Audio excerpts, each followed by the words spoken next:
Alfayda FM. rajo bi ngeen doon xaar ngir matal seen yaakaar.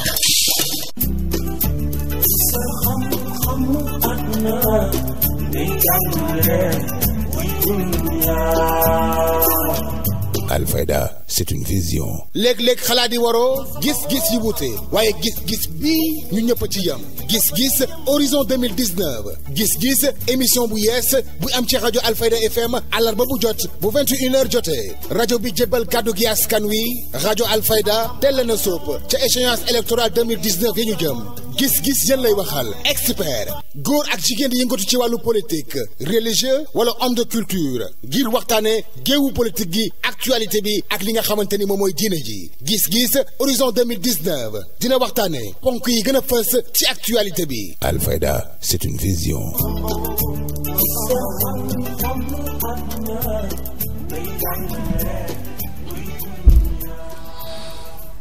mbokk yi jërë ngeen jëf ci ànd bu rafet bi ngeen wii di ànd ak la référence Alfayda FM 90 point amaat nañu mbégte des wi ci kàttanu borom bi dégtal leen seen émission gis-gis. gis-gis di émission boo xamante ne li ko tax a jóg du dara lu may dalal képp koo xamante ne am nga ndombal tànk moo xam sa xam-xam màcc ci wàllu politique moo xam kilifa diine wala bokk sa xam-xam màcc ci wàllu aada ak cosaan sa gis-gis la ñuy soxla ci rajo Alfayda. tey jii kon yemoo ko àllarba fukki fan ak ñaar ci weeru avril ci atum 2018 gis-gis ñi di ci dalal. soxna Aminata Touré responsable APR fii ci diwaanu Kaolack Ndangaan waaye tamit di envoyé spécial bu njiitu réew mi Macky Sall. fàttali kon seen émission gis-gis réalisation El Hadji Ibrahima Gaye ci partie technique bi Ali Momar Lo présentation Seydina Omar Cissé. feggoo ak Assane Top naka noonu suñu naataango Ibrahima Diame bu RFM TFM nga tënk ko ci groupe Futur Média teewal leen fii la ci diwaanu Kaolack Ndangaan kon nag auditeurs yi ginnaaw bu ñu leen waxee asalaamualeykum wa rahmatullahi wa barakaatu dal leen jàmm.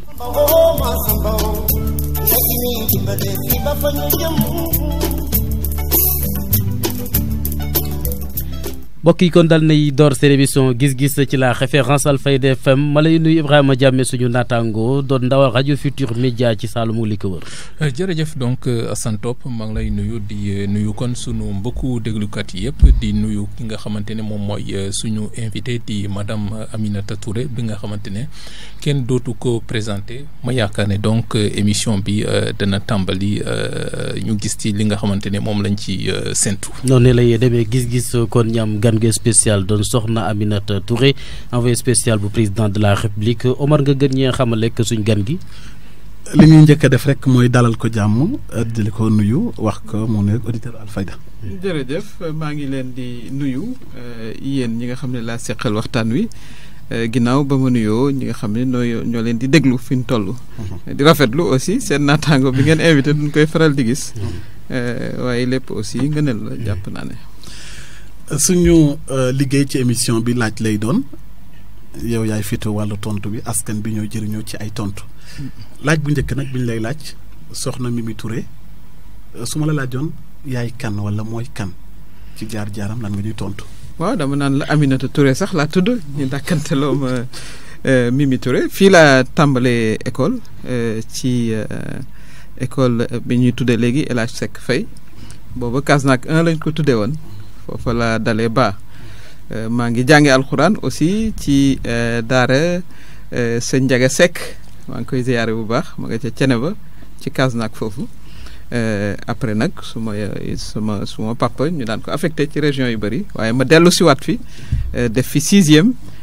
ci lycée Gaston Berger après nag laa continuer Dakar dem jàngi bitim réew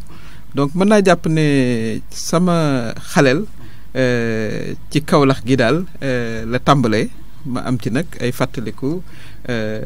voilà yu am solo yoo xam ne yi daal ba tey saa yi ma ko fàttale ko am ci mbégte su may waajur ñoom waa fii la nu kër El Hadj Alioune Sow ak kër Madiou Touré donc fii laa cosaanoo fii ci Kaolack waaye it amoon naa chance ginnaaw dañ daan affecté son papa ak suma yaay dëkk Tamba def naa fa une partie école primaire ak ensuite Ndakaaru nag fa nga xam ne fa la defee li topp ci sama école secondaire ba may dem France bitim réew defe naa ne loolu mooy ci ni ma ko mën a tënkee ci wàllu liggéey maa ngi commencé aussi liggéey fii ci Sénégal ci bërëb bu ñu daan wax Sotrac moom mooy booy seet maamu Dakar Dem Dikk fa laa tàmbalee ensuite nag ma dem ci fu ñuy wax association sénégalaise pour le bien-être familial am banqaas fii ci Kaolack daanaka banqaas bi maa ko fi ubbi woon ñoom it maa ngi leen di nuyu. après nag la dem bitim réew commencé di liggéey ak mbootaayu réew mi ñuy wax Nations Unies dal di liggéey Burkina Faso def naa fa ñaari at jóge fa liggéey Côte d'Ivoire def fa ñetti at dellu si fii Sénégal liggéey aussi ak Nations Unies waaye benn at rek laa fi def soog a dem nag États-Unis fa laa gën a yàggee daanaka am naa fa fukki at ba bi may jël congé di ñëw jàppale si président de la République son excellence Macky Sall ci 2012 bi ko yàlla nag joxe ndam delluwaatuma jotuma sax toxal samay bagages booba tey nag maa ngi fii di amoon poste ministre de la justice premier ministre ak doon envoyé spécial am ak nekk aussi responsable ci partem yàlla aussi may ma njaboot loolu it am na solo bu baax a baax ndax ñun ay politiciens yi ay sénégalais lañu comme ñëpp di nuyu suma borom kër bu baax ak ñetti bant yi nga xam ne ñoom la ma yàlla may am ko ci mag ba macha allah mu ngi ci néegu sëy ak ñeneen ñi di topp seen jàng donc loolu daal laa mën a misaale tënk maanaam ki ma doon voilà. parcours bi am na solo xibaar yi am na solo tamit génn na ci Assane léegi nag mën nañoo jublu ci waxtaan wi. soxna Aminata Touré ñu ngi lay dalal jàmm. lay fay. laaj bu njëkk bi mi ngi jëm ci xibaar bi wadd jëm ci wàllug pré campagne bi nga nekk ca bopp ba ak ñu ngi cay ànd ak d'abord nan nga ko dalalee. waaw xam ngeen ne président de la République mu ngi jëm ci maanaam laajaat confiance su Sénégalais yi laajaat seen baat jotagul mais dañu ci préparé wu. parce que liggéey na fi liggéey bu am solo. ci réew mi dafa laaj liggéey woowu ñu gën koo tasaare gën ko xamal sunu mbokk yi bu ko defee it buy laajaat seen baat pour mottali yéene mu doon maanaam contexte boo xam ne dinañ am information yi ci yooyu nag loolu day laaj préparation newuñ ci campagne électorale nag parce que du tere ku nekk yaa ngay liggéey ni nga ko waxee pré campagne la waaye dañuy fàggatniku ba mën a maanaam liggéey bi nga xam ne moom la ñu war a def ñu def ko. lan la lay def bu fekkee Mimi dikkaat na Aminata Touré ñëw na ci wetu njiit réew mi am poste responsabilité bi ñu toll pré campagne nga bokk ak Mbaye Ndiaye ak PM ak ñoom seen loolu lu muy def ci yow ak ñi jàppoon ne Mimi peut-être sori na président wala bu amatul confiance am. waaye non loolu amul solo musuma dem fenn ku ma mës a dégg xam ne dama mus a nekk APR mës a défendre suñu parti défendre suñu politique yeeg programme ne ci wetu président de la République doonoon envoyé spécial am politique nag moom ku ci ne di nga wax sa xalaat et cetera donc liggéey bi nga xam ne moom la tàmbali woon ci laa ne ba tey ci laa ne woon li ñu tax ñu koy def mooy li taxoon ñu jógee Nations Unies di jàppale président boobu ma nga doon wut dara wóoragut woon moo taxoon it bi mu ñu joxee ndomb tànku justice wala premier ministre ñu xar ci sunu tànk tubéy wala takk ci suñu sër laa war a wax ñu continuer aussi di ko jàppale li tax ñu koy def aussi mooy dañu amoon yaakaar déjà bi ñuy ànd ak président ne mooy ki nga xam ne mën naa jëmale réew mi kanam ndax candidat yi bëri woon nañu bi mu commencé liggéey ba tey it ñu jàpp ne li muy def am na solo lool pour réew mi donc war na noo continuer li ñu naan suñu contrat moral ndax contrat moral la ndax ko àndal booba ma ngay wut mu dal di doon président commencé ay programme li ñu war mooy gën koo jàppale ba mu mën a am deuxième mandat mottali yéeneem noonu lañu ko gisee voilà di ñaan aussi sunu parti ñu continuer góorgóorlu gën a ànd gën a jàppante parce que loolu am solo. politique sax mën naa am werante du ñàkk waaye comme fi mu ne nii. dañu jëm ci maanaam béréb bu am solo. mooy falaat président de la république. dafa laaj ñu gën a jàppante fàtte nag sunuy voilà këral yu sew ak yu mel noonu. du ñàkk ndax werante moom fu ne lay am waaye buñ ko xasee ba dépassé rek dal di wan nag aussi sénégalais yi li nga xam ne jot nañ koo def ak li nga xam ne war président bëgg na koo continuer def ndax xam nga sunu dëkk yi. pays en voie de développement la liggéey bi du jeex ci benn mandat ñaari mandat wala ñetti mandat waaye dañuy toujours continuer di góorgóorlu bu ko defee ñu am li tubaab naan progrès cumulatif maanaam toujours ñuy teg ay jéego bu nu saafaraal yi ren déwén ñu gën a sori voilà noonu la ñu ko gisee kon waxtaan ak mbokk yi wan leen li nga xam ne def nañ ko wan leen aussi yaakaar bi président am ci mottali yéeneem yooyu yëpp it am na solo ñu ànd doon benn waxtaan ak askan wi kon mën nañ jàpp ne madame Aminata Touré loolu motivation bu bees la parce que déjà ñëwoon nga fii Kaolack ci élection législative yi gis nañ résultat yi nga am depuis lors sa militant yi ak sa militante yi ñoo ngi doon xaar ñu defal la promotion bu ñëwee loolu bu ñëwee nag ñu def la tête équipe pré-campagne peut-être motivation bu bees la rassuré waat sa troupe yi nga xamante ne ñoom ñoo nekkoon sa gannaaw. waaw xam ngeen li am solo te aussi loolu war nañ koo gën a waxtaane dafay indi laaj bi nga xam ne mooy lu tax ñuy def politique est-ce que dañuy def politique pour juste gis ci sunu bopp am ay ndombo tànk wala aussi politique bi dañ ko war a def pour suñu réew jëm kanam suñu commune jëm kanam suñu village jëm kanam parce que waxtaan yi dafa am solo surtout bu fekkee ne xale yaa ngi ñuy dégg man dama mës a jàpp ne politique du métier ni ma la expliqué man dama mës di liggéey loolu it dafa war a doon loo xam ne ñi nga xam ne dañu dugg ci politique ñu xam loolu ne da ngay liggéey ba wàcc soog a defi politique politique du dara lu dul ngay fexe ba sa gox voilà jëm kanam sa quartier jëm kanam wala sa association jëm kanam parce que ñiy def militantisme nekkuñ rek ci parti politique yi donc ndomba tànk xëy na boo ko amee dalay may nga mën a jël ay décisions yu am solo parce que boo nekkee voilà ci yenn fonction yi booy xas di yéeg décisions yi ngay jël di gën a am solo loolu xëy na mooy ndomba tànk li mais bëri na ñoo xam ne am nañ ndomba tànk yoo xam ne newoon ci politique li ñuy gagné ci xaalis moo ëpp fuuf lu ab ministre di gagné wala voilà ou même ab président de la république di gagné donc loolu it il faut ñu fexe ba suñu culture politique ñu indiwaat ko xam ne boo ñëwee ci politique da nga bëgg vraiment parce que d'abord da nga bëgg sa réew wala nga bëgg sa quartier wala nga bëgg sa koñ bëgg nga mu rafet bëgg nga mu set bëgg nga école ba baax ngay wut ay pexe nag pour loolu am waaye bu fekkee politique pour ñu gis suñu bopp rek la bu yàggee population yi sax dootuñu wóolu politiciens yi donc il faut que ñu indiwaat valeur politique pour dellu si ci li nga wax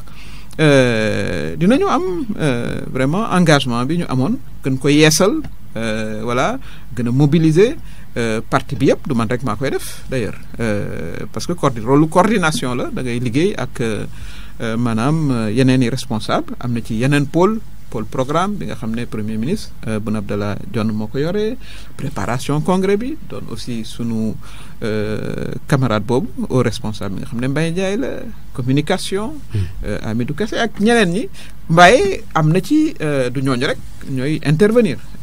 bien sûr yeneen responsable yi ku ci ne fa nga ne ñu ne Benno Bokk Yaakaar maire yi député yi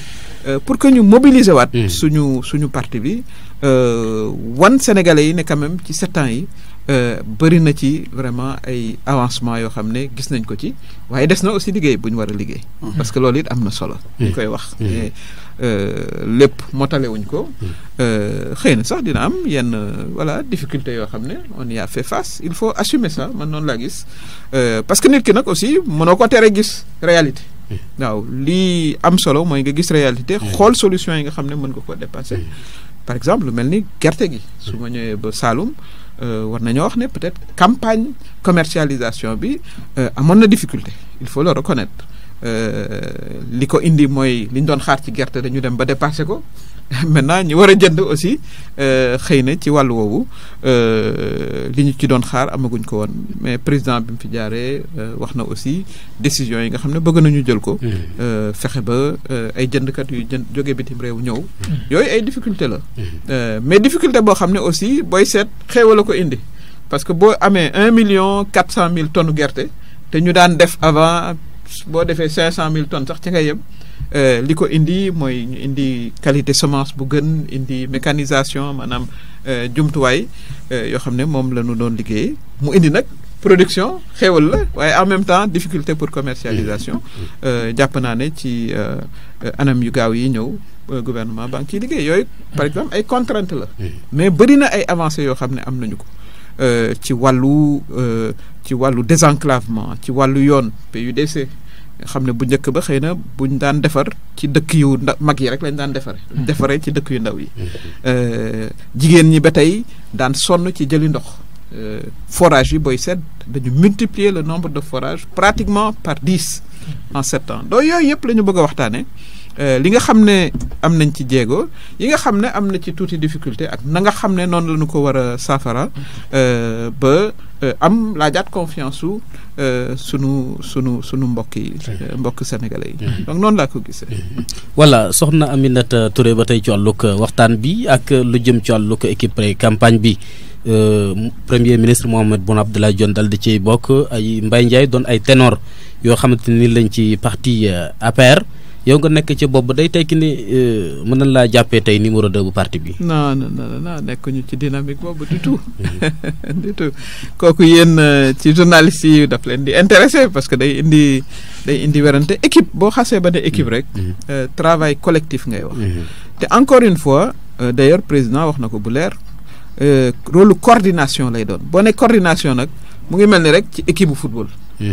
voilà. ku ne da ngay ne ci sa place. par exemple lu gën a am solo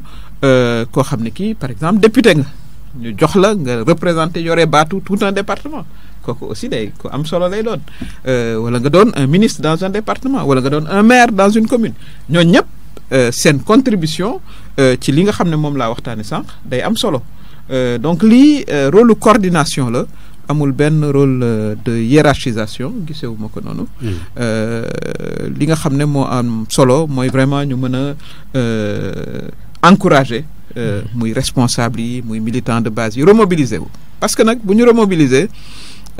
defe naa ne ñi ñuy atteindre du nu bëri parce que quand même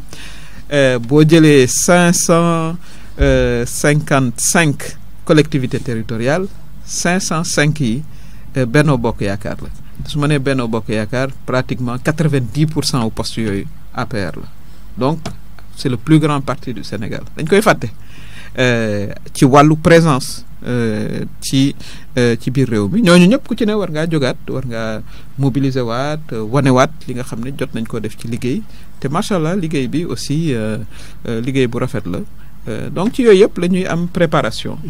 noonu la ñu ko gisee. ok donte yaatuwaay parti moom PS jaar na fi Ablaye Wade bi mu fi daanul gis nañu fi mu tolloon léegi nag ñu ñëw ci benn défi boo xam ne mi ngi leen di xaar yéen comité boobu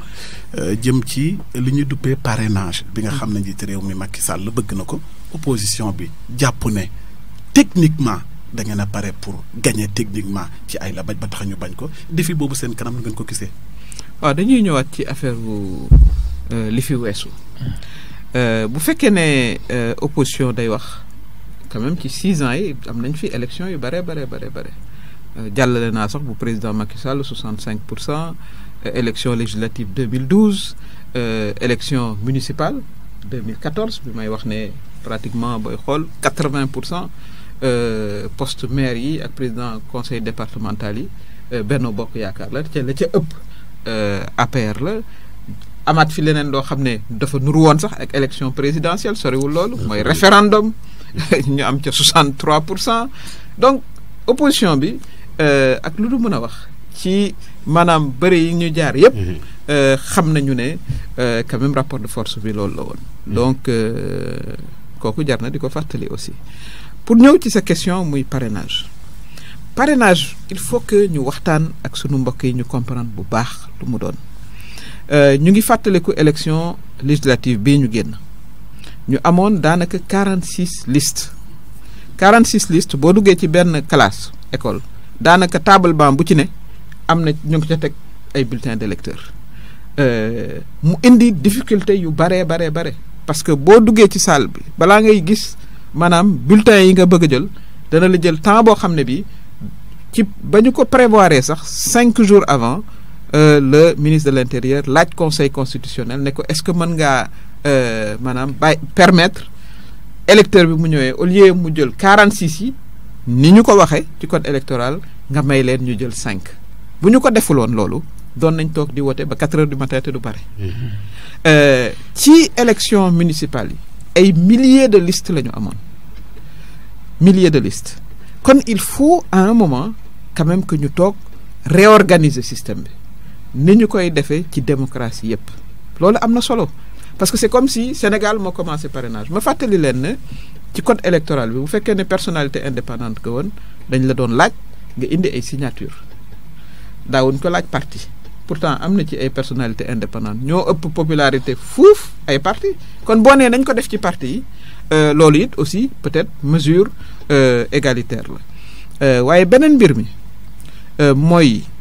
boo xoolee dëkk bu mel ni France du ku ñëw rek ne am naa njëgu caution mën naa nekk président parce que affaire bu affaire xaalis dañu lay laaj yow lan mooy sa légitimité ñu ne la nga dem uti 500 signatures d'élus am na ci benn ministre boo xam ne d'ailleurs am na lu bokk ak Sénégal ku siiw la foofu ku ñu xam ba mu bëggee nekk président de la République jotu la am 500 signatures pourtant kenn waxu ko ne dañ laa bëgg a éliminer da koo mënuloon a am li tax dinaa dellu si waat sax ci bu ñu defoon ni France def kon du doon démocratie bu ñu ne woon parti politique yi na ku nekk dem uti 500 signatures kon xëy na ñetti candidat ngay am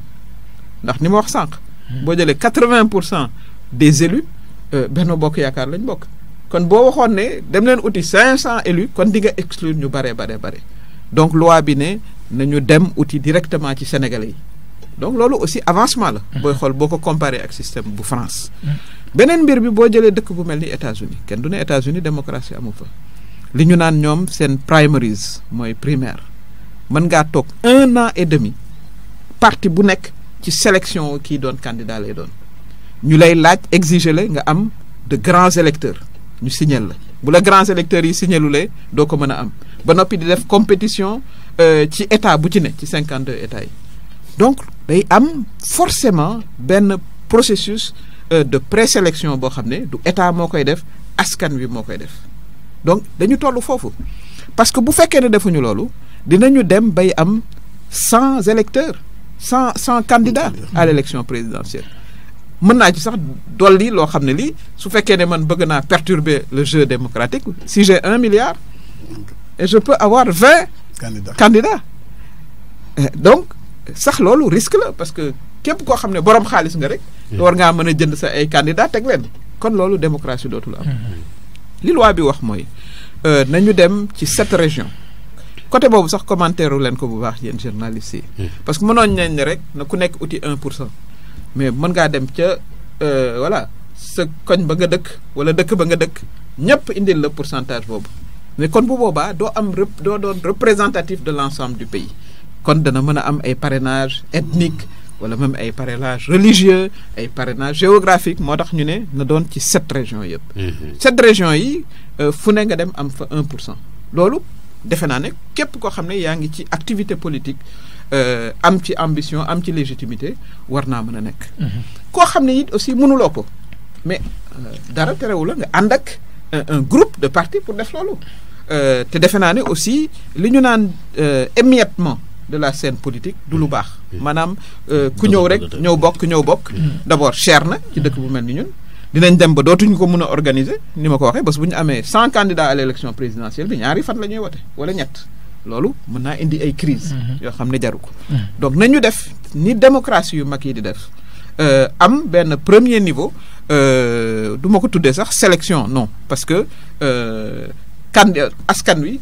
moo lay signal ne yow daal rafet nañ njort ne war ngaa mën a nekk candidat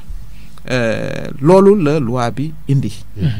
maintenant nag lii ma wax ni ñu ngi ko doon waxtaanee depuis ay semaines ci comité de concertation bi benn parti opposition ma nga foon beneen parti opposition ne moom demul toog concertation waaw waxtaan nag ngeen bëgg waxtaan ñaar ngeen di doon ci ngeen di commencer ku bëggul waxtaan nag aussi mënoo ci moom dara mais loolu mooy le fond du problème. kon waxtaanee ngeen ko ak opposition bi ba ñu d'accord ci am na ñi ci toogoon ci waxtaan bi ba ngeen d'accord ci parrainage bi. parce que c'est question boobu laa bëggoon poser est-ce parce que dañu naan voilà comme Cheikh Anta Diop ni mu ko doon waxee vouloir faire une chose sans moi c'est le faire contre moi. donc bu fekkee ne yéen da ngeen di def parrainage yi gis ne lu baax la pour régler un problème ngeen def ko te yéen beneen pàcc bi bokkuñ ci dañu gis ne voilà da ngeen ko def mais seen bopp ngeen ko defal est-ce que justement warul woon am ay concertation préalable avant ngeen koy soumettre. am na ay semaines concertation fàttali leen ne nommé nañ fi benn facilitateur monsieur Ba. opposition ne man dew ma waxtaan yi président de la république bugg waxtaan moo tax sax mu indi la journée nationale du dialogue pour que ñu mën a toog opposition majorité toog waxtaane loo xam ne lii soxal na réew mi lu mel ni man dama jàpp ne du affaire wu bokk naa fi wala bokk naa fële parce que ku nekk bëgg ñu am de bonnes élections ñu organiser ko ni ñu ko war a organiser ñoom ñu jàpp ne du ñu bokk mais loolu man mën naa comprendre seen stratégie naka la parce que dañ naan bon ñu ngi ci 10 mois des élections il faut que tuuti effervescence am il faut que mu am tuuti agitation lu ko may du baax parce que bu ñu demee ci élection d'accord ak nguur gi kon du suñu intérêt mais lii du intérêt président Macky Sall wala muy intérêt Benno Bokk Yaakaar intérêt démocratie sénégalaise la parce que on a tous intérêt di am ay élections yoo xam ne bu ñu ko organiser ku ne di nga ci gis sa bopp kay électeur ba dana dem rang ci délai bu raisonnable wote ñibbi mais bu ñu demee ba nag système bi ci boppam parce que organiser wuñu ko élection yu baax du am bu boobaa risque démocratique lay doon. parce que foofu madame le premier ministre c'est que dañuy véhiculer am na information bi ñu véhiculer ne yéen da ngeen bëgg a xañ ñoo xamante ne ce sont de potentiels candidats ñu poser seen candidature. non pas du tout parce que ni ma ko waxee askan wi mooy décider da ngay dem ci askan bi ne est-ce que mun ngeen ma signaler pour ma nekk pour ngeen parrainer ma su ma nekkee candidat loolu kenn mënu ci dara kenn gisuma gouvernement bu la mën a tere su fekkee ne voilà sëñ Oumar Cissé mi bëgg na ma parrainer lu koy tere mu parrainer ma non. mais ba tey day am ay galgal ci biir ba tey gouvernement nguur kenn xamul mën na am voilà nga am say signature mais ñu ne la voilà sa signature yi demee na nii. ah non non non yooyu yëpp ay suspicion yoo xam ne voilà dañ koy craindre. alors xam nga li gënoon a yomb pour lever suspicion mooy toog waxtaan buñ toogoon waxtaan opposition bi na man day li parce que ba tey mënuñ laa wax ne fii point bi mooy li nga xam ne moo nar a labaje carte yi duñ la ko wax de dañ la naan contre nañu or xam nañ ne mënuñu continuer ak système bi ñu am bu fekkee ne France mu ngi def parrainage États-Unis ngi def parrainage Allemagne ngi def parrainage ñëpp a ngi def parrainage parce que 14 millions de Sénégalais lañu. démocratie système de représentation la bu fekkee ne ku nekk da ngaa bëgg a représenter sa bopp à ce moment-là il y aura plus d'élection donc li nga xam ne mooy li ëpp solo mooy déjà ñu mën a toog waxtaan mais pour waxtaan il faut que vous soyez au moins ngeen doon ñaari nit bu fekkee ne nit ki bëggul waxtaan parce que danaa non sama intérêt en tant que opposition mooy ma boyal taal bi bon loolu waxtaan du am mais du tere gouvernement war a mën a avancer assemblée nationale mën a avancer mais ñun li ci suñu warugar mooy toog ni ma ko defee tey expliquer sénégalais yi lan moo ne ci loolu bu ñu collecté parrainage yi conseil constitutionnel ni mu koy defee ak indépendants yi parce que indépendants yi dañu daan collecter seen signature dem conseil constitutionnel mu vérifier voilà noonu rek lañ koy defee donc y a pas lu changer fondamentalement defoon naa ne question bi nga ma laaj sax defoon naa ne ci affaire u électeur bi nga xam ne yokk nañ ko wala ci nga jëmoon ca bismillah am na ñoom lu ñu avancé opposition bi d'abord ci li jàmme doon wax léegi li ñu jàpp mooy signature yi li ci laxasu muy parrainage bi te arrangé Macky arrangé wut leen mooy tey su fekkee def nañ signature ñu xam ne diw mii barab sàngam am na fa tant de signature ñi ñoo koy votel la ngeen def Touba ci législative yi passé mën ngeen ko def ba kooko mu ñàkk loola c'est-à-dire say ngàndaay da nga koy denc pour ñoom te aussi parti yu néew yi dafay arrangé Macky ndax tey li ñu gis député yi passé bu doon présidentiel ngeen dem deuxième tour te loolu mën naa bon ci yéen beneen bi ci topp ci wàllu légitimité bi ngay wax noonu ca su ma jumal article 57 ba ñuy jël ca code électoral ba ngeen bëgg a modifier su boobaa nit ki pour mu nekk candidat dafay nekk électeur te su boobaa Karim dafay génn Khalifa dafay génn da nga leen di écarter uniquement mu nekk arrangement Macky. très bien kon bàyyil ma expliquer la foofu est-ce que Oumar xam nga ne pour être conseiller municipal foog nga nekk électeur xam nga loolu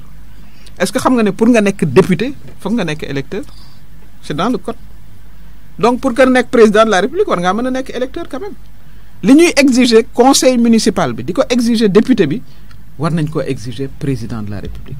loolu dañu rek harmoniser xam nga boo expliquer nit ñu comprendre ndax texte bi nga xam ne ki nga xam ne conseiller municipal la bëgg a doon nee nañ ko yow foog nga nekk électeur parce que quand même foog nga wane ton intérêt quand même pour la chose nga bëgg a nekk député ñu ne la foog nga nekk électeur loolu du Macky Sall la ko dugal du même sax maître Abdoulaye Wade da ko dugal ca njëlbeen loolu fa nga xam ne yegguñ fa woon mooy président de la république ñu ne nañu harmoniser mu doon une égalité pour tout le monde loolu moo indi loolu harmonisation ma dellu si ci parrainage bi nga xam ne moom ngay wax bu fekkee ne petit parti nga mais munoo collecter 1% mais rien ne t'empêche nga am coalition dem collecter ji kenn mënu la koo tere bu fekkee ne aujourd'hui ubbi nañu la campagne de parrainage pour tout le monde man je pense que sax c'est plus démocratique que bu ñu defoon le système de la France tey bu fekkoon ne dañu ne bon nañ ko yombal ku ne na indi 500 signatures d'élus di nga gis parti yu mag yoo xam ne dañu ko mën a indi parce que amuñu 500 élus xëy na seen tur xam nañu kook yooyu mais amuñu 500 élus bu ñu defoon loolu ñu ne voilà kon ñu ngi bëgg a éliminer ay candidats pourtant France loolu mooy loi bi rawatina nag li ma wax sànq ci États-Unis nga xam ne primaire ngay dugg ak volume de xaalis bi ñu lay laaj et cetera ki nga xam ne nee na la dama lay parrainer amuloo benn certitude ne da lay woteel rafet njort lay doon man parrainage rafet njort laa ko tuddee parce que ci diggante bi boo fi defee lu ko neexul bu duggee ci mbañ gàcce bi du la woteel donc loolu yëpp man defe naa ne du argument yoo xam ne mën naa teggi affaire u parrainage du dara lu dul signature yi ñu doon laaj candidats indépendants yi ñu ne nañ ko indi aussi parti politique yi parce que am nañ plus de 200 et quelques partis. kon madame le premier ministre da nga jàpp ne loolu opposition bi rek ko bañ parce que à l'heure actuelle affaire bi def na effervescence société civile dégg nañ waa Y'en a marre ñu di koy bañ est-ce que li yaakaaroon ne mën na andi une certaine tension parce que commencé nañ di rumbandaat en 23 juin bis est-ce que yéen yaakaaroon leen ne voilà yéen a ngi koy xeeb comme ni mu demee woon 23 juin passé ba mu andiwaat yu mel noonu. ba Alioune Tine mi ngi woote que ngeen dal démocratie nangam est-ce que kon ñu nekkuñ ci yoon wax na buñ ko moyit mën na jur fitna. non xam ngeen dañuy war a méngale li ñu war a méngale.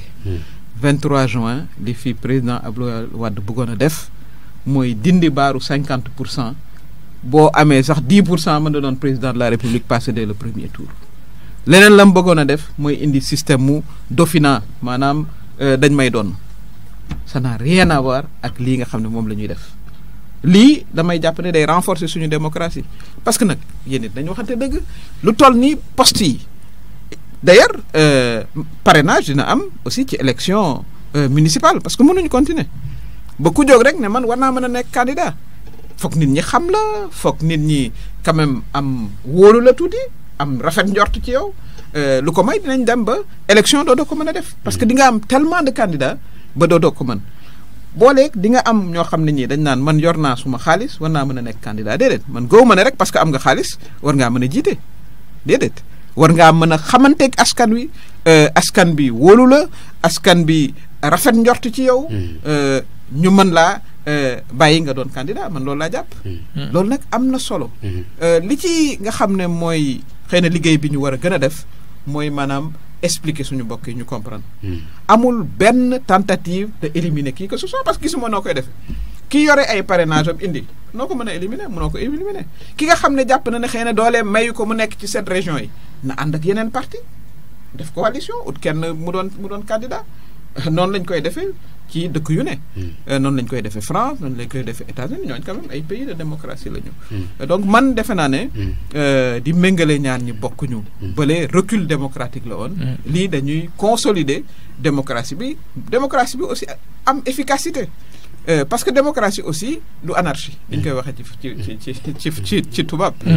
mbir yi foog du paccaxoo parce que paccaxoo mooy indi aussi loo xam ne lii di nga dem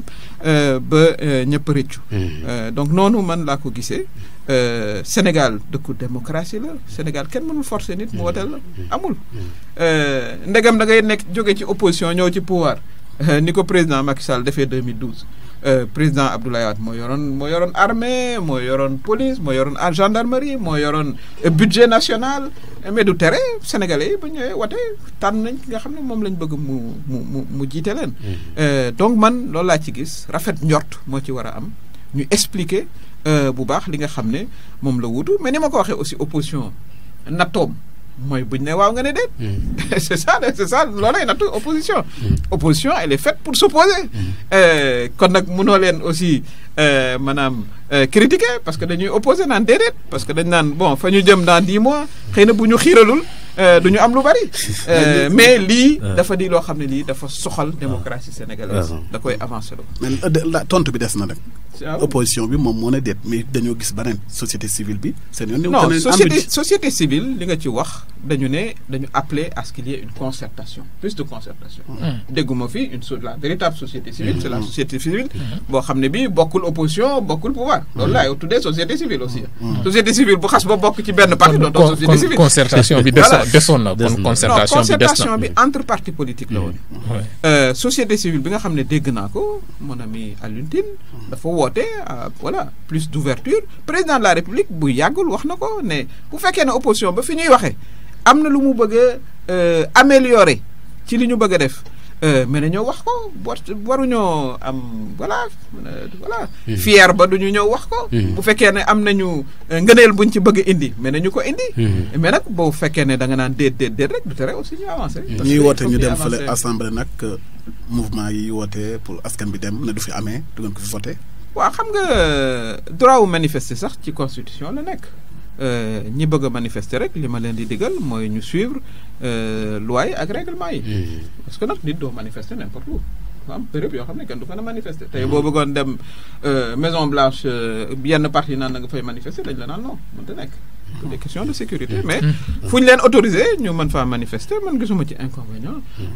ñu manifester dem ñibbi dara bañ a yàqu nit ñi aussi mën a doxi seen soxla après noonu laa ko gisee. voilà soxna Aminata Touré envoyé spécial bu président de la République bi la yoon ancien ministre de la justice lay interpellé par rapport ak parrainage bi ba tey naka la ñu mën a ràññeele signature bu valable ak bu valable. waaw yooyu yëpp dina ñëw ci bu ñu watee loi bi dinañ ci joxe ay tegtal mais du ab signature rek. am na carte d'identité carte d'électeur élément yu bëri ñoo ciy bokk bu ñu nee signature mooy personne mooy ne ma naan rek signé naa la voilà suma parrainage donc parce que am na ñoo xam ne sax mënuñu signé bul fàtte loolu. carte d'identité yi sax am na ñoo xam ne bind nañ ne c'est pas signé. donc information yooyu. une série d'informations la ñuy laaj. bu loolu dajaloo. ñu jàpp ne kii joxe na parrainage am noonu lañ ko war a gisee. parce que nit yore na carte d'identité sax. bind ci je ne sais pas signé. donc mais bu fekkee ne nit ki wax na turam voilà nom prénom numéro carte d'identité et cetera yooyu. dina am ay dispositions yoo xam ne dinañ ko leeral bu baax a baax. wax ban information la ñu soxla. pour sa parrainage mën a valide. bala moo jàll foofu rek ci opposition bi recours bi ñuy ragal foofu mooy bu fekkee disposition bi ngeen jël pour recours. jàpp nañ ne temps bi du ko mën a nekk. beneen bi ci topp nee nañ yéen da ngeen am problème mu carte d'identité yu Sénégal yu mag yi nii. am ngeen problème sax ba léegi pour jox ko Sénégal yi ay at. kon bu ngeen fi bëggee wax quelques mois ngeen bëgg a rédiger signature yooyu yëpp ci technologie bi ngeen di jaar wala fan ngeen di jaar donc c'est une manière de techniquement de gagner. xaaral ma expliquer la bu baax parce que aussi bu ñuy wax information yi foog mu méngoog li am 92% des cartes d'électeurs distribuées nañu ko 92%. fi mu ne ñu ngi ci fichier wu 6 millions à peu près 400 et quelques mille 92% wu cartes yi génn na. ñi nga xam ne seen carte jëliwuñu ko yéen a ngi gis publicité bi ci RTS di leen wax ne nañ jëli seen i carte amul benn intention du côté du gouvernement pour téye carte qui que ce soit d'abord du sax ay carte d'identité rek parce que ñëpp a soxla seen carte bu fekkee da ngaa bëgg a dem passer bac wala passer examen wala retirer sa wari foog nga am carte bi. ngeen ñi dañ ko soxla. donc côté boobu aussi foog ngeen leeral loolu aussi askan wi. ne 80 boo jëlee téeméeri carte ñeent fukki carte yeeg ñaar. juróom-ñeent fukki carte yeeg ñaar génn nañu. 92%. donc loolu aussi am na solo. ñaareel bi mooy bu fekkee ne da nga ne fi ñuy valider parrainage yi. conseil constitutionnel la conseil constitutionnel ñooñu ay sage lañ leen tuddee ay kilifa lañ leen tuddee li nga xam ne moom la ñuy appliquer Massamba moom la ñuy appliquer Mademba. ni ñuy xoolee listu coalition bi jàppale président noonu la ñuy xoolee listu coalition bi jàppale voilà Massamba wala Mademba. donc noonu lay demee. man je pense que li ci ëpp solo mooy voilà nit ñi wàcc ci terrain bi. loolu mooy li ci ëpp solo xëy na foofu la tiitaange bi nekk pour opposition bi parce que nag quand même saa yu ñu léewtoo ci juróom-ñaari at yi ñu génn ba tey. amu ci benn bu ñu gañ. xam nga nag nga baal ma nag parce que lii mi ngi koy jël référence yu bëri ci ndam yi ñu am mais maa ngi lay fàttalil na la président Wade bi mu fi jógee teglante na ay ndam président Abdou Diouf waxi nopp kon loolu ngeen bàyyi ci xel bu baax. voilà madame Aminata Touré envoyé spécial bu président de la République man sama xel ma itam day daal di tey daanaka wàllu ko parrainage bi nañ ko amale ak jàngat su ma sukkandikoo ci say kàddu ab dànk fanaanal la bu nguur gi daal di def jëmale ci opposition bi parce que mbirum carte d'identité yi bu jot nañ ko 92% mën na nekk wala nekk na waaye fan la ak tamit ñan ñoo jot seen i carte d'identité ak yan carte d'identité lañ jot. parce que gis nañu ay carte d'identité yoo xamante ni le bu ñu namee signature bu valable boobu mooy duñ ko accepté. non il faut quand même ñuy wax li nga xam ne moo méngoog li am. parce que ñi nga xam ne ñoo jot seen carte d'identité la ñu jot. yow boo jotee sa carte d'identité man du ma yëg ne jot nga sa carte d'identité ki ñu war a mën a wax pourcentage bi génn te mu leeral ko bu baax ay expert wax ko parce que da leen fàttaliku ne direction des élections du ab politicien moo fa nekk. direction des élections ka doon organiser élections yi ci temps Ablaye Wade moo fa nekk ba léegi donc moom ab fonctionnaire la boo xam ne bii liggéeyam lay def. képp koo xam ne kii bëgg nga par exemple am modification ci sa carte d'identité ubbi nañu benn période exceptionnelle de révision. xëy na maa ngi doon wote Nioro bëgg naa wote si Ndakaaru xëy na am na lu changé ci sama tur parce que mais léegi sama santu jëkkër laa bëgg a jël wala yu mel noonu mën ngaa dem def la révision ni ñu ko daan def mais au moment bi ñuy wax boo jëlee 100 cartes 92 cartes yi génne nañu donc loolu mooy la réalité. Parfois aussi bon opposition mën naa wax a wax bañ jàpp ne xëy na li am bokkul ak maanaam réalité bi mais loolooy réalité bi nañu góorgóorlu ba continuer nag ku ne jot sa carte même 8% yooyu war nañoo fexe ñoom it ñu dem jëli seen carte mën a wote comme citoyen yëpp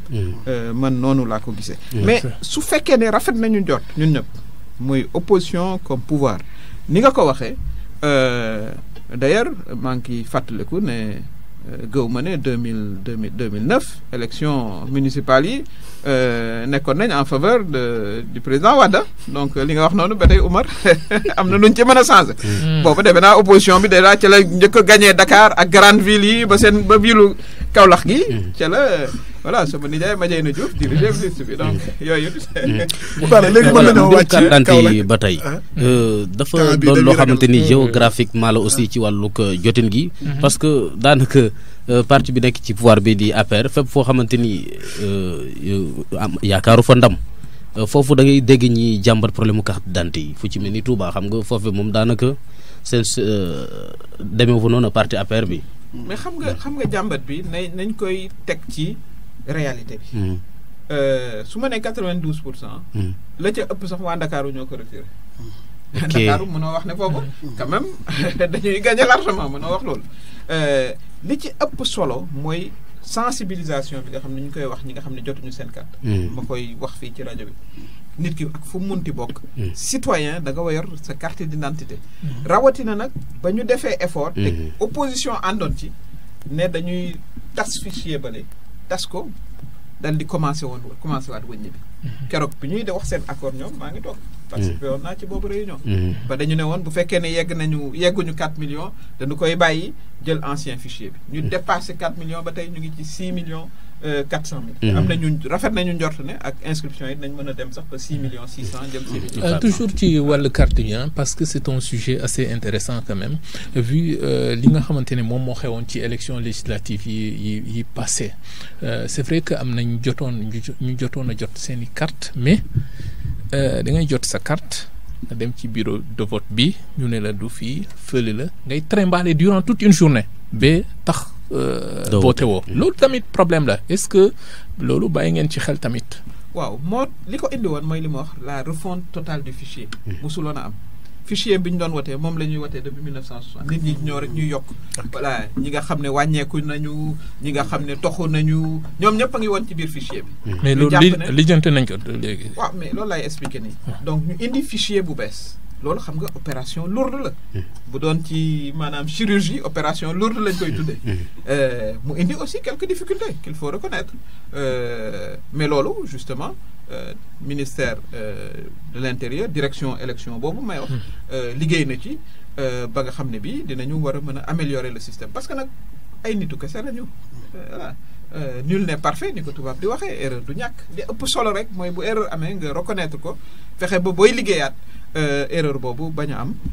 def naa ne ci la ñu ne mais surtout aussi ni ma ko waxee woon nombre de cartes du nombre de bulletins yi aussi beneen problème la woon 46 bulletins 46 bulletins ci dëkk bu mel ni suñu bos kooku aussi xaalis bu bare la rawatina nag organisation beeg yu ni mel donc je pense que démocratie toujours dañ ciy xalti liggéey rek démocratie boo xam ne nee nañu macha allah fii la mën a yem amagul ci àddina. voilà léegi nag bala ñoo ñëw ci situation politique diwaanu Kaolack bi ñu nekk léegi nag dañuy laal rapidement xam naa dafay gaaw justice li tax mooy dafay jege ak fi ñu nekkoon muy wàllu politique opposition bi ñaar ñi ci gën a itteel wala kenn ki nga xam ne de dogal bi génn na muy Khalifa Sall. toogoon nañ fi émission wax ci nga am loo ca waxoon waaye diggante bi am na lu ci soppeeku ban gis-gis nga ci am ndax lu Khalifa Sall li moo jur Barthélemy ma ñu teg loxo ak réaction ba kàddu yu mu yëkkati sa position ci loolu. waaw man du may faral di commenter décision de justice dama ciy prendre acte maanaam justice bu xasee ba dogal da nga naan bon loolooy dogal bi commentaire général laa ci mën a def man dama mus di wax ne politicien wala citoyen normal ñoo war a bokk. maanaam atte keroog maa ngi toog ci benn ziyaara sëriñ bi naan waaw mais saa yu ñu jàppee koo xam ne kii xëy na dafa këf saagu ab soxna wala dugg dajji këru nit yóbbu télévision ba bu ñu ko jàppee kenn du wax dara waaye politiciens yi yéen kuñ ci lëjal rek ñu ne àddina dafa war a tukki déedéet dama jàpp ne ñun ñëpp ñoo yem devant la loi ñu war a fexe rek di topp yoon loolu mooy li ëpp solo man noonu laa ko gisee c'est pas parce que politicien lañu que bu ñu defee loo xam ne dafa wàcc yoon ñu ne politique la kon bu yàggee voilà ñiy def njumba yëpp dañ naan ñun ay politiciens lañ kenn du leen topp. donc loolu rek laa ci mën a wax. man dama jàpp ne alalu réew mi dañ ko war a yore ci anam yi gën a rafet. laa ko jàppee. loolu nag moo ko waxee pour ñëpp la. y compris ñun ñi nga xam ne ñoo ne ci pouvoir bi ren. voilà parce que dafa war a doon du dëkk africain yi di woyee bari na loo xam ne mënuñ cee àgg ci wàllu développement jël li nga xam ne moom la ñu war a liggéeyee féetale ko ci suñu bopp moo koy indi yooyu yëpp dafa war a aussi dakk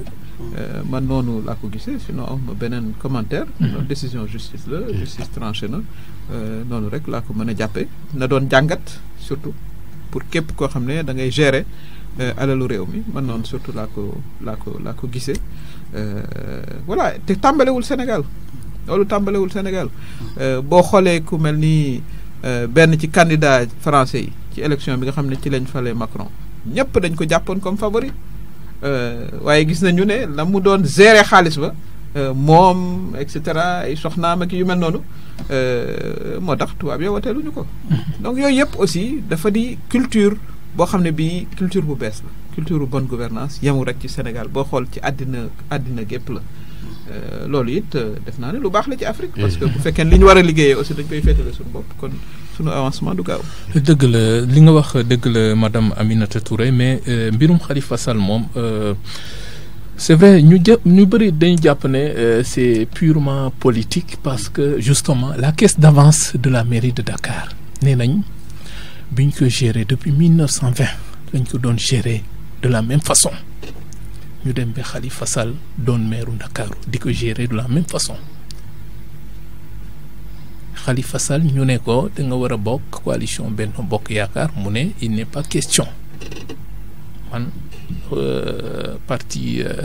il n'est pas question que le PS n'ait pas de candidat ci ngeen commencé di koy andil ay lënt voilà bàyyil ma tontu foofu parce que bu ngeen ne ci ngeen dafa xaw a tey xel. waaw mais encore une fois.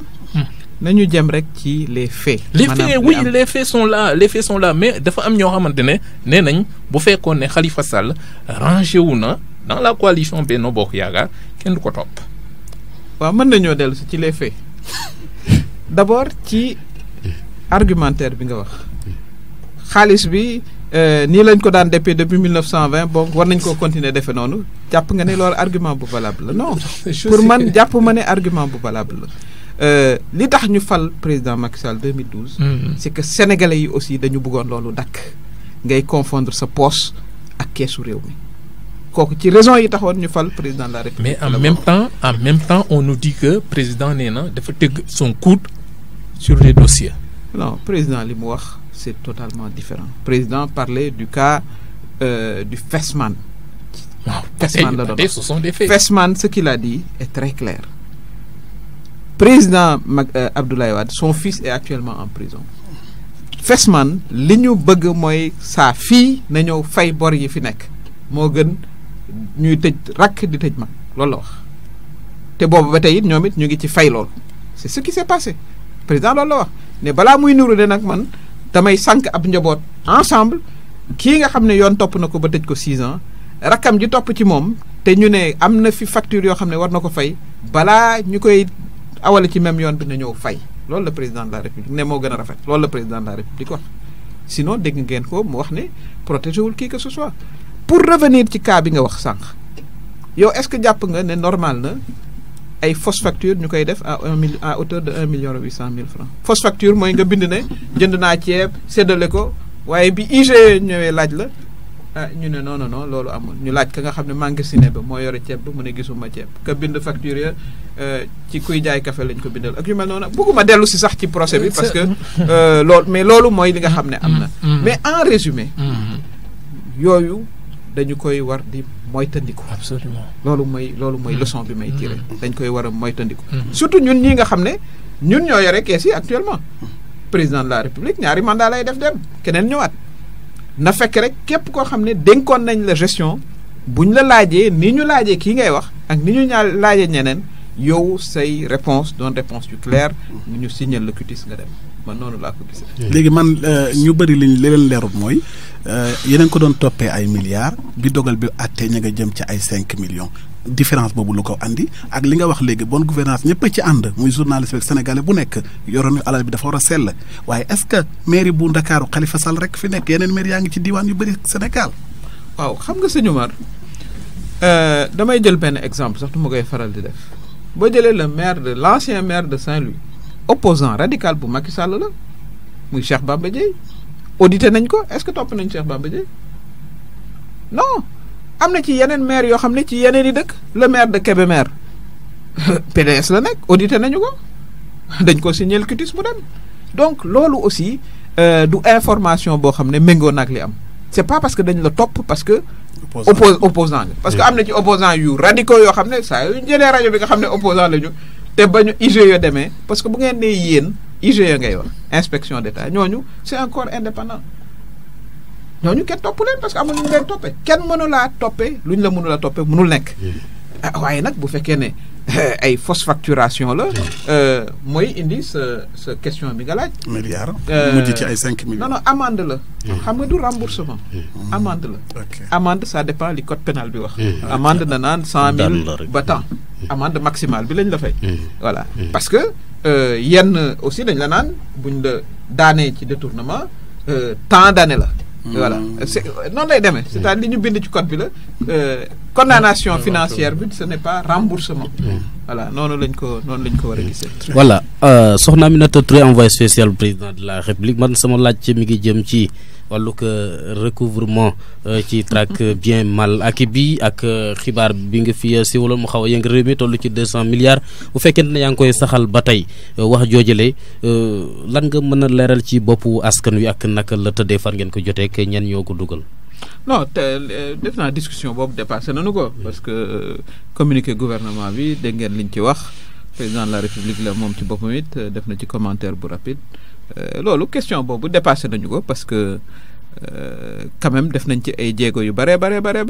mu des sax chèque boo xam ne ñu ngi koy xaar muy chèque gu 138 milliards bi nga xam ne voilà Karim Wade war na koo fay trésor kooku bés bu duggee ci biir kooku rek defe naa ne danañ dépassé loolu. lu bare. voilà. dana yegg 300. ok léegi mën nañoo ñëw nag ci tolluwaayu politique gu Kaolack Ndangaan yaakaar naa ne je laisse le soin avec suñu xarit Diamé Kaolack. voilà justement madame le maire par rapport ak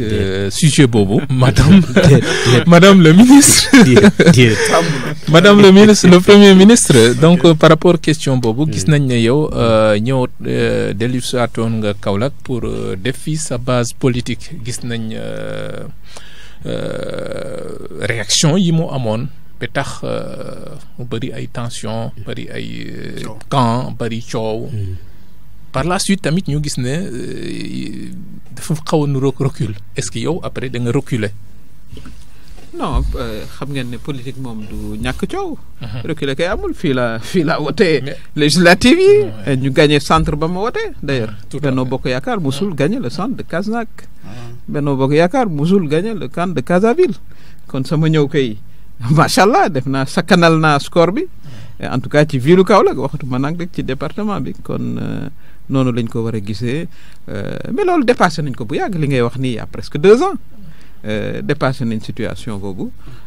li nga xam ne mooy appel bi ma defoon sànq moo ñu soxal ñun ñëpp mooy fexe ba président de la République gagné très largement on a eu 57% dans le département de Kaolack bëgg nañu am score bu weesu loolu. dem ba teg ci 10 points. 65% war nañ ko mën a am. mais ba tey tension bi dañagul parce que déjà am na yeneen camp yoo xamante ne voilà ku ñëw rek ñu gis réaction yi nu muy demee ñun ñëpp ñu dañ koy vivre est-ce que élection yi ñu dëgmal tamit narul woon demewaat noonu. non nan ngeen mën a liggéeyee entre vous surtout les hauts responsables comment vous pouvez travailler entre vous de telle sorte qu'il y ait la communion ci seen diggante. waaw xam nga politique c'est un système concurrentiel. politique moom d'ailleurs bañ ngeen ko ba yéen jongante ngeen koy wax. donc xëccoo mënu cee ñàkk ak yu mel noonu mais li ëpp solo mooy ngeen xam yéen seen objectif bi ngeen bokk. xam nga yenn saa yi ngeen dem ci ay élections du ngeen bokk objectif mais bii dañu bokk fondamentalement objectif parce que suñu président de la République lañ bëgg a fal gisuma naka lañ mën a amee divergence ci jox président Macky Sall score bi gën a kawe. au contraire ñun ñëpp sax bu ñu àndee dañu war a jongante ne bëgg nañ département de Kaolack ëpp score ci 45 départements yi donc contexte bi c'est différent. donc évidemment attitudes yi elles seront différentes et puis nag aussi dañuy évoluer comme ni ku ne di évoluer voilà xëccoo moom fu nekk ngeen koy gisee ca association ba ca ASC ba voilà ci tontine ba mais toujours da ngeen di dépasser parce que nag quand même ñun ñëpp ay kilifa lañu ay responsable lañu bu ko defee ñu mën a waxtaan ak askan wi ci dal expliquer leen programme bi nga xam ne moom la président di def parce que bon APR aussi da ngeen di jàpp ne parti bu yàggul la voilà bëri na ci ay jeunes yoo xam ne xëy na seen expérience demeegul noonu. est-ce que mën nañ jàpp kon yow en tant que voilà équipe quelqu'un celle qui dirige l'équipe de pré-campagne nga woo ñi nga xamante ne ñoom ñooy hauts responsables yi fii Kaolack ngeen waxtaan lu jëmale. oui man nag maa ngi coordonné voilà le pôle parrainage mobilisation bien sûr bien sûr waxtaan ak tous les grands responsables madame le maire le ministre président de conseil départemental vice-présidente Assemblée nationale présidente conseil d'administration ñun ñëpp dinañ toog waxtaan ak aussi nos représentants jeunes les femmes etc. parce que bu ñu àndee en réalité opposition bariwul. opposition ah oui je vous ai dit qu'on a gagné le département à 57%. te on a encore benn marge de progression bu am solo. c'est pas aussi loo xam ne dañ naan c'est déjà gagné élection moom boo ciy dem. voilà naagu du ci am. mais nag kam mën ngaa rafet njort bi aussi c'est sur la base de liggéey bi nga xam ne président def na ko fi. boobu ba tey. mu des aussi yeneen yu ñu war a mottali loolu aussi toujours dama koy wax foog ñuy continuer liggéey continuer góorgóorlu mais esprit de concertation boobu incha allah dinañ ko faire prévaloir. dëgg la comme ni nga ko waxee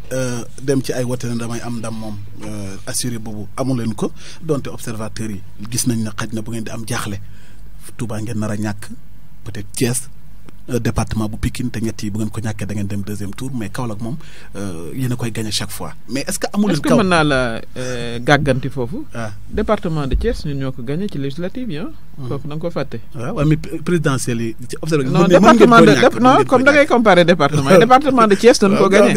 département de Pikine dañ ko gagné xam nga loolu tamit. voilà am problème léegi Kaolack nag est-ce que donte yéen a koy gagné waxtu nekk du ngeen am ren beneen adversaire bu bokkut ak opposition bi nga jàpp ne existé wul presque Kaolack muy askanu Kaolack tey lan ngeen defal askanu Kaolack bi nga xam ne waxtu wu nekk mu jox leen baatam tolluwaayu Kaolack bi nga fi ñëwee ba léegi dund na askan bi jafe-jafe yi est-ce que loolu du nekk seen adversaire. askanu Kaolack ci askanu Sénégal la bokk donc programme yi nga xam ne président am na ko ci Sénégal yëpp askanu Kaolack aussi am na parti bu mu ci gis. bu ma waxee ne dañoo wàññi njëg yi dañ ko wàññil aussi waa Kaolack bu ma waxee aussi programme bourse familiale yi may wax bëri na ci aussi ay famille yu Kaolack yu ci profité bu ma waxee PUDC programme de développement d'urgence communautaire bëri na ci département wu Kaolack communes yoo xam ne gis nañu ko ci wàllu piste ci wàllu forage et cetera donc Kaolack dafa bokk ci Sénégal bénéficier aussi ci politique yi nga xam ne président am na ko ci réew mi yëpp yooyu aussi waa Kaolack muy ville muy département gis nañu loolu dinañu dem ànd ak ñoom voilà feddali aussi sunu kóllëre ci ñoom noonu lay amee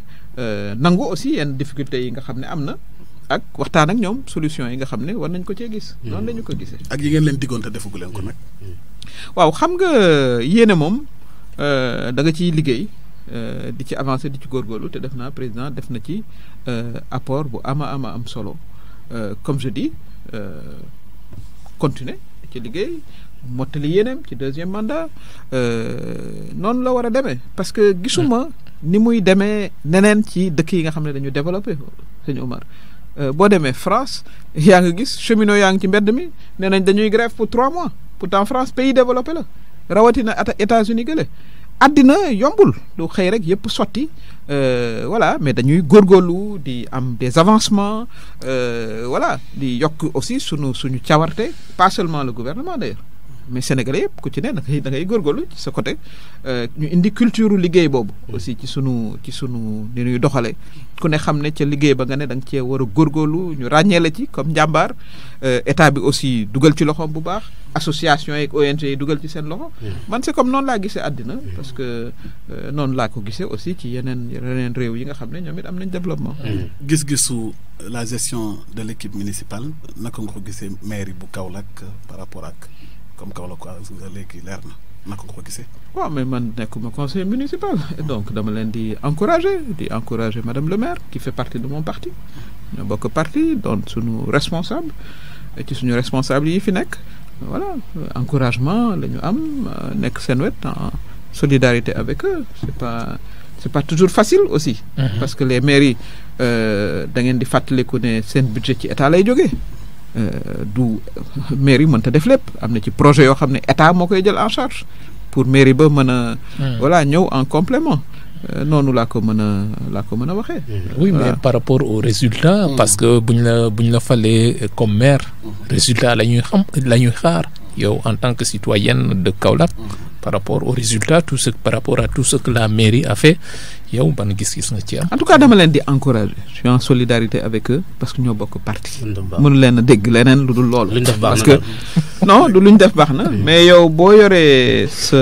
mbër ne ci écurie wala mu ne ci sa écurie da nga koy supporter man loolu laa xam ci àddina voilà même voilà en toutes circonstances voilà soutenir supporter parce que ñoo bokk aussi le même parti di leen ñaanal ñu am ndam voilà santé moom am nañ jafe-jafe ak liggéeykat yaa yeneen ak yeneen yoo xam ne am na ci mairie bi voilà madame le premier ministre envoyé spécial bu président de la République soxna Aminata Touré ñu waxtaanee Kaolack ba tey Kaolack mi ngi xaar 250 milliards am fan lañ ko féetalee waaye tamit nawet bi di dëgmal si plan bi ci wàllug assainissement ak fu mel ni fi nga xamante ni moom moo di xaaxut ak yooyee yow nga bokk ci jegeñaale jiitu réew mi fa ñu naseek noccee dañu ni ñu ko faral di waxee fan nag woo deeyee loolee yan solution daar lañ ci mën a xaar fi mu toll nii la waaw solution yi du doon daar parce que problème bi du problème bu ñuy régler ci daar loolu aussi waxtaan aussi dañu ciy wax li nga xam ne mooy li ci mën a nekk defe naa ne état aussi am na ci projet yu bëri yoo xam ne yi mu ngi koy démarrer Kaolack dañ ko sélectionné ci Promoville. dinañ fi def voilà ay kilomètres pour davantage yombal tali yi yombal yoon yi dina aussi am impact ci assainissement bi ministère de l'assainissement et de l'eau am na fi programme boo xam ne aussi war na ko démarrer mooy indi solution ci problème yooyu ngay wax. parce que nag affaire ndoxu Kaolack bi commencé wul ak président Macky Sall aussi loolu aussi di ko wax da ciy baax.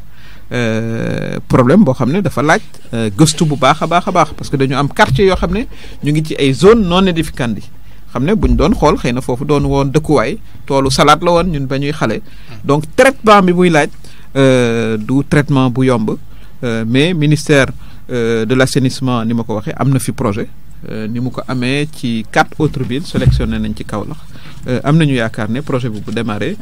maanaam ci wàllu maanaam ndox meeg mbënd mi dinañ ci am soulagement bu baax a baax. voilà auditeur Alfayda FM 90.1 ñu fàttali ne yéen a ngi seen émission gis-gis nag tey di dara soxna Aminata Touré di envoyé spécial président Macky Sall responsable APR fii la ci diwaanu Kaolack Ndangaan ñu ngi suñu pàcc bu mujj ci émission bi léegi nag dañ koy jagleel wàllu ko front social muy dundinu askan weeg ñaxtu yeeg gëstu beeg coow leeg bari na Assane fan ngay génn. waaw dëkk bi moom fi mu toll nii dañ koy waxee rëb na lool coow laa ngi ne cooboy rawatina wàllug njàng meek njàngale mi fi mu toll nii lañ ci wax. ana bu yàqu lañ. waaw mais waxtaan ak syndicat yi loolu laa ci gis te defe naa ne ministre baa ngi koy def ñu ngay waxtaan ak premier ministre am na ci proposition yu ñu leen defal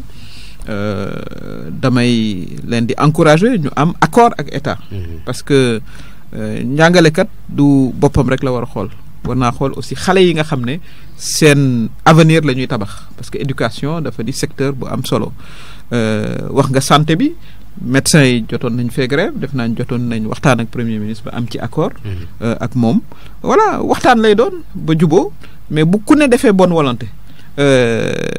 voilà def naa ne war nañoo mën a trouver ay solutions mais loolu réew yëpp a koy jànkonteel du spécialité Sénégal wax naa leen boo demee France tey SNCF ñu yore train yi nee nañ 3 weer la ñu nar a grève dëkk yëpp daanaka noonu lay demee rawatina nag boo nekkee ci année électorale boo nekkee ci année électorale moom ku ne daanaan waaw man daal jamono ji daal laa war a yëkkati revendication yi mais defe naa ne buñ jiitalee esprit de responsabilité war nañ mën a am ay accord surtout que état bi wane na bonne volonté en tout cas ci njàngale bi donc daal man appel laay lancé suñu mbokk enseignants yi ñu sóoraale aussi dimension humaine bu seen liggéey ñoom aussi dañuy jàpp ne ay doomu aadama la ñuy tabax seen xel loolu aussi laaj na xëy na dina demander des voilà ñu jiital consensus esprit de consensus bi mais am naa yaakaar ne jubóo dina am incha allah. waaw donte ñoom li leen jaaxal rek mooy seen surtout indemnité yi 25 000 président Macky wax nee nañ baax na waaye dafa tuuti par rapport bu ñu gisee tey yéen a ngi jël ay milliards fas yéene ko dugg ci ay train express ak dem békkati kër goo xam ne ma nga France presque jàppoon nañ ne dee na ngeen war koo suqali milliards yooyu xajoon na tey ci jàngalekat yi beneen bi ci topp ne nañ accord 2014 yi mooy seen problème 2012 ñëpp fekkee nañ ne année bi dafa naroon yàqu bi ngeen faloo président Macky Sall na ne leen Abdoulaye Wade diggoon mënuma ko ñëw leen ñu toog ma wax leen li ma mën mu wax la mën ñu signé ko loolu mooy accord 2014 yi loola nag moom lañ dese respecté mooy coow li. waaw li ma wax rek mooy jiital waxtaan bon yaa ngi boole yu bokkul d'ailleurs parce que boo nee TER muy train express régional mu war a indi koom-koom gu am solo ci réew mi ça n'a rien à voir avec les revendications des enseignants sëñ Oumar mais li ma wax rek mooy li ma wax sànq nañu jiital rek voilà fu ci nekk sensu responsabilité bu état defee benn jéego ñoom it ñu def benn jéego ñu daje ci digg bi voilà ñu dellu ci classe yi parce que éducation moo yow réew. kooku it aussi nañ koy fàttali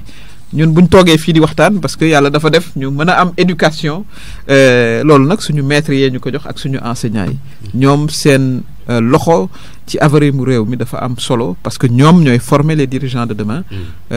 bu nu seetee foofu rek war nañu mën a jiital esprit consensus te am naa ci yaakaar quand même parce que ay ñoo responsable lañu état wane na bonne volonté am kon defe naa ne bu ñu jiitalee daal concertation bi dinañu war a mën a am un accord rapidement. voilà léegi cat li ndaw rek damay tijji may auditeur rek 88 bi 628 97 97 33 jombut ñoo xamante ne allo danañu mën a réagir rapidement donc contribution lay doon ci émission bi pour que ñu dem léegi nag daf ñu dese rek front social bi allo allo allo voilà dafa am jafe-jafe tuuti ci jokko bi danañ jeexal léegi. mi ngi ci allo waaw. mi ngi ci ligne bi. oui waaw allo kan la. man la Jogo Ndiaye Cogère Kaolack. bisimilah Jogo. waaw ñu ngi félicité madame le premier ministre ci nomination bi ci li ko président dénk. di ko xamal ne comme niñ ko Cogère doon ko dalalee ni ñu ko njëkkoon a dalalee ci Kaolack ñu ngi koy dalalaat jàmm di amaat ci moom confiance vraiment liggéey bi ko président bi mu am ci ndam ni flaat président premier tour madame ñu ngi leen di sant di leen di gërëm ñoom ñëpp. jërëjëf ñu ngi leen di nuyu ñoom it ñooñu suñu xale yi lañ ñu am Pastef dès le début ne woon ci wetu président de la République bi muy août déjà ba léegi ñu taxaw ñoom it ñu ngi leen di encourager di leen wax ne it ñoom it seen liggéey ci mbir mi am na solo ñu mën a toog waxtaan ak seen naataango jeunes yi. allo ñu jël kooku allo. allo waaw bisimilah sëriñ bi rapidement. Saloum Diané la rajo Saloum Diané la. Saloum Diané bisimilah. waaw ki ngeen dalal noonu. waaw moom laa doon laaj ci ñaari point ba xam. comme mooy envoyé président bi spécial. waaw. béykat yi ren dañoo xaw a xam jafe-jafe. te mois de décembre. noonu la ren moom. mooy année de social. te ren moom ci mbéy mi jëri seen dëkk ci boo xam ne bii ñu ngi séntu ci gouvernement bi ñu defal ñu programme spécial bu jëm ci paysans yi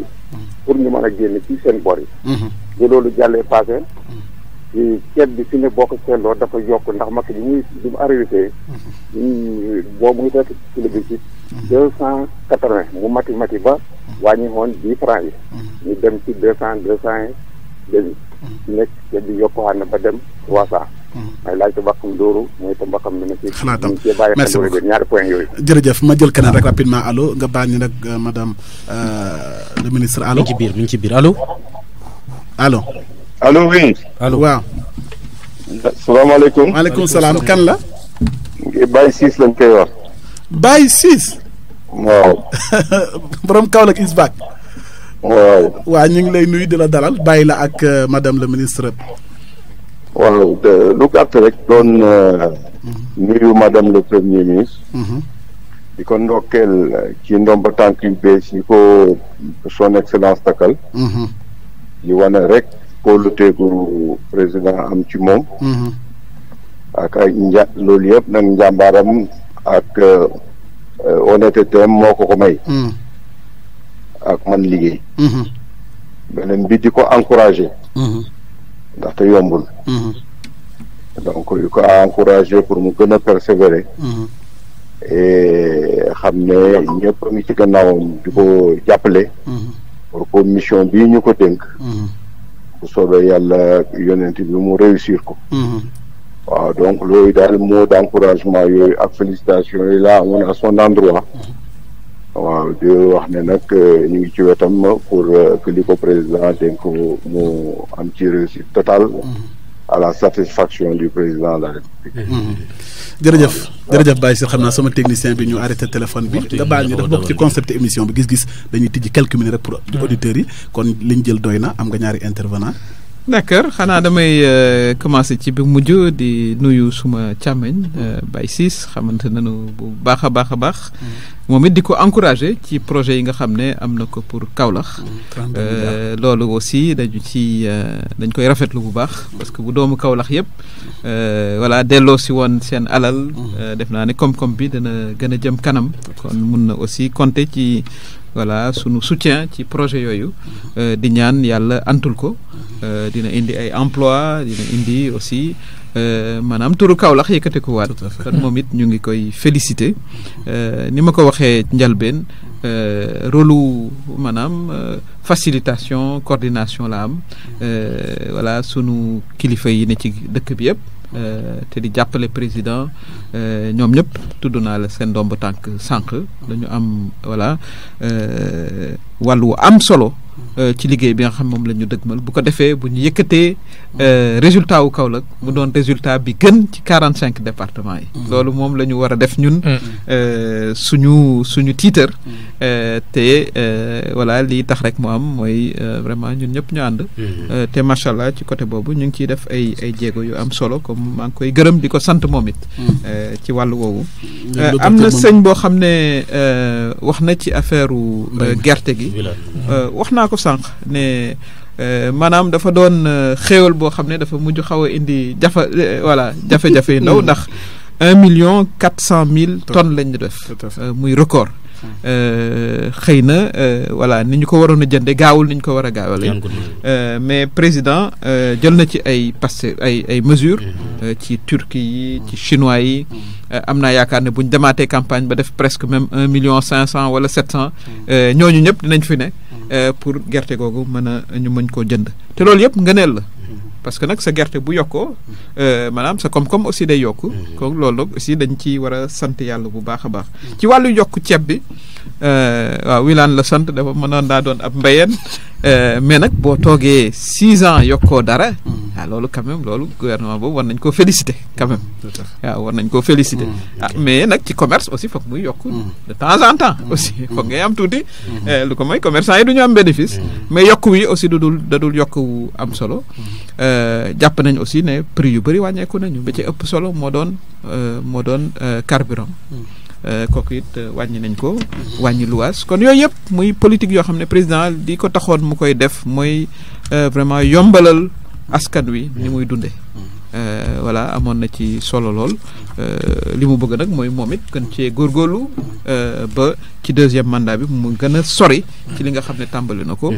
loolu nag mooy sunu liggéey waxtaan ak askan wi expliquer leen ko ne leen bëgg nañ nag aussi ngeen signal président mu mën a mottali yéeneem ni ko yeneen parti yi di defee du ñu rek ñoo koy def opposition wala yeneen parti yi wala personnalité indépendante yi loolu mooy démocratie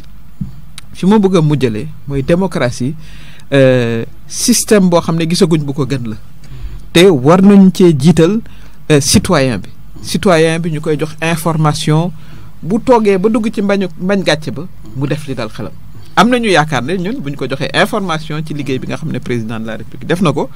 dina ko aussi delloo njukkal ni mu ñu delloo njukkal ci élection yi ñu génn yëpp waaye nag ni ma ko waxee élection moom kenn du ci naagu da ngay def li nga war a def jusqu'au dernier jour voilà yaakaar naa li ñu jaraloon ci waxtu jeex na donc ñi nga xam ne téléphone bi li ñu bëggoon jël nañ ci quelque am nañu intervenant yoo xam ne laaj nañ tontu nga bi ci mujj Baye Ciss bi nga xam ne mi ngi investir Kaolack 32 milliards li ma jaaxal rek mooy bi ko Kaolack yëpp di sargal fan nga nekkoon xanaa boobu yëgoo woon sargal bi ba ay ministre ñëw nañu président yebal leen donc loolu yëpp muy wane relation xamel bu ngeen amoon laata tey. Omar yow nag moom vraiment defe naa ne vous n'êtes pas li tubaab naan paix des ménages maanaam Baye Ciss suma càmmeñ la xamante nañ bu yàgg avant yéen ñi ngeen koy xam. non ñu ngi woon ci d'abord ñu ngi woon ci yeneen i activité xam na loolu voilà donc ñu ngi koy encore une fois encouragé bu baax a baax. ban kàddu ngay jeexale. fi may jeexale mooy surtout nuyu mbokk yi bu baax a baax parce que ñoo bokk dëkk bi encouragé les jeunes surtout ñu ngi ci période révision wu liste yi ku fàtte woon a dem bindu am nga ay fan pour nga dem bindu ji koo xam ne kii retiré woon sa carte nga dem jëli ko ndax nag démocratie citoyen daf ci war di participer voilà ñu nit nañu jàppale population yi ñu mën a fexe ba bindu ku ci ne am sa carte d'identité loolu aussi mooy li ma leen di mujjeel li nga xam ne it bëggoon naa ko wax mooy jaale sunu kilifa sunu sëriñ muy sëriñ Cheikh Tidiane Niass mi nga xam ne soxnaam su baax soosu soxna Sukayna moo fi bàyyeekoo di ñaan yàlla xaare ko àjjana sëriñ bi ñu ngi koy jaale bu baax ak i doomam doon tiisu rëy ci man ndax xamoon naa ko bu baax a baax doon soxna su baax yal na ko yàlla xaare àjjana. jigéen ju gëm boppam teg ci ma bëgg réewam Mimi Touré lay wéyal dafa fonk liggéeyam askanam moo ko soxal Mimi Touré lay wéyal Mimi Touré ak sina am na fulla ak fayda Mimi Touré lay wéyal duñu tiit duñu daw yoonu ndaw du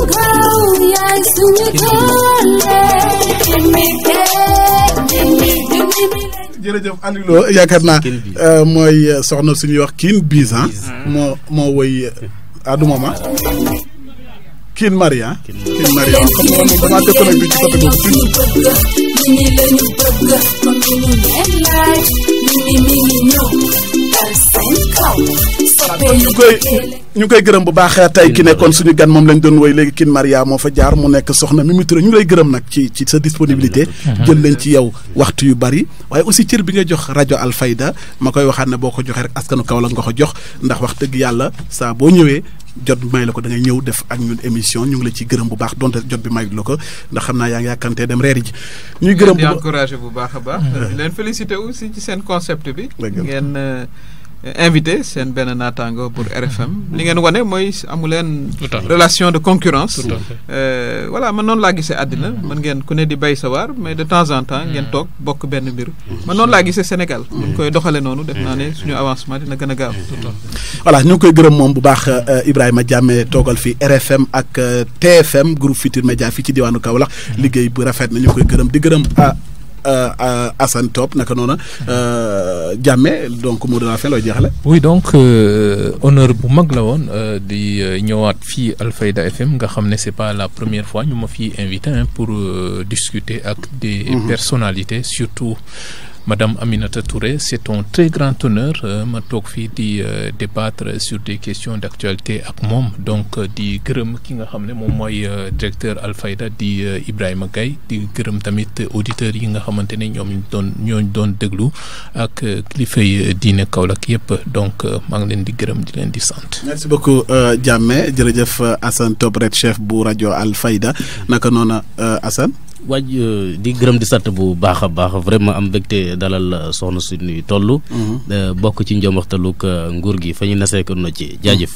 jërëjëf El Hadj Ibrahima Gaye ci réalisation émission ba mu yemb Aliou Lo ñu ngi koy gërëm bu baax ci partie technique bi Libaas Mbaye moo nekk ca gannaaw di supporter Omar Cissé feggoon ak yéen ci sottandiku kàddu gi ba beneen yoon dem soob na borom bi.